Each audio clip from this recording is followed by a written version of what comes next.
Assalamualaikum warahmatullahi wabarakatuh. Perkenalkan, nama saya Andika dengan NIM D1B1200028. Saya dari jurusan Agroteknologi kelas B. Pada kesempatan kali ini, saya akan menjawab 4 soal kuis dari mata kuliah analisis tanah, jaringan tanaman, dan pupuk. Pertanyaan nomor 1, apa persyaratan data karakter tanah, jaringan tanaman, dan pupuk yang dilaporkan dari laboratorium? Jadi jawabannya itu persyaratan data karakter tanah, jaringan tanaman, dan pupuk yang dilaporkan dari suatu laboratorium harus bersifat valid serta harus memiliki nilai minimal bias. Bias itu merupakan nilai error. Nilai error atau bias dapat bersumber dari lapangan ataupun laboratorium. Untuk meminimalkan bias tersebut, maka pendekatan saat sampling harus dikerjakan agar gap bias atau error tersebut rendah. Untuk soal yang nomor 2, hal-hal yang menjadi perhatian serius dalam tahapan penentuan sifat atau konsentrasi analit dalam sampel tanah, jaringan tanaman, dan pupuk. Jadi jawabannya itu hal-hal yang menjadi perhatian serius atau yang menjadi hal yang penting yaitu koleksi dan penanganan sampel, kemudian kontaminasi, kemudian penyimpanan atau perlindungan sampel, waktu tunggu sampel, subsampling, sampel tanah, batas deteksi, dan pelaporan hasil dan estimasi ketidakpastian pada sampel. Soal nomor 3, jelaskan pendekatan atau metode dalam penentuan kadar analit secara kuantitatif dalam analisis tanah, jaringan tanaman, dan pupuk.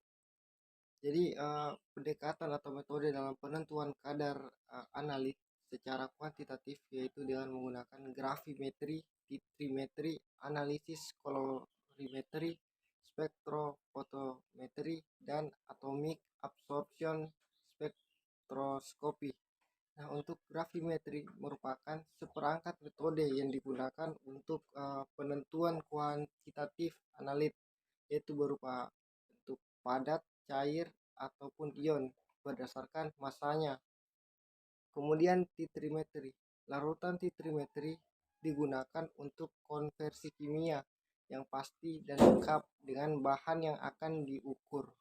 Kemudian analisis kolorimetri adalah metode untuk menentukan konsentrasi unsur kimia atau senyawa kimia dalam larutan dengan bantuan reagen warna.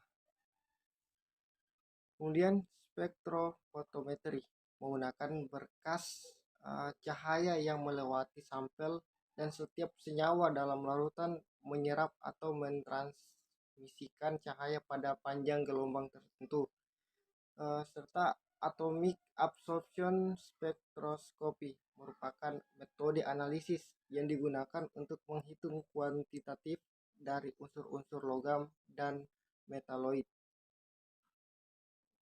Soal nomor 4, apa yang Anda pahami dari spektrofotometri dan spektrofotometri serapan atom dalam analisis tanah, jaringan tanaman, dan pupuk? Jadi jawabannya seperti yang saya katakan tadi di soal nomor 3, spektrofotometri adalah teknik standar untuk mengukur penyerapan cahaya atau jumlah bahan kimia dalam suatu larutan menggunakan berkas cahaya yang melewati sampel dan setiap senyawa dalam larutan menyerap atau mentransmisikan cahaya pada gelombang tertentu. Kemudian spektrofotometri serapan atom merupakan suatu metode analisis unsur secara kuantitatif yang pengukurannya berdasarkan penyerapan cahaya dengan panjang gelombang tertentu oleh atom logam dalam keadaan bebas. Sekian pemaparan jawaban dari saya. Semoga apa yang saya jelaskan tadi dapat bermanfaat bagi teman-teman sekalian dan juga bagi saya. Itu saya akhiri.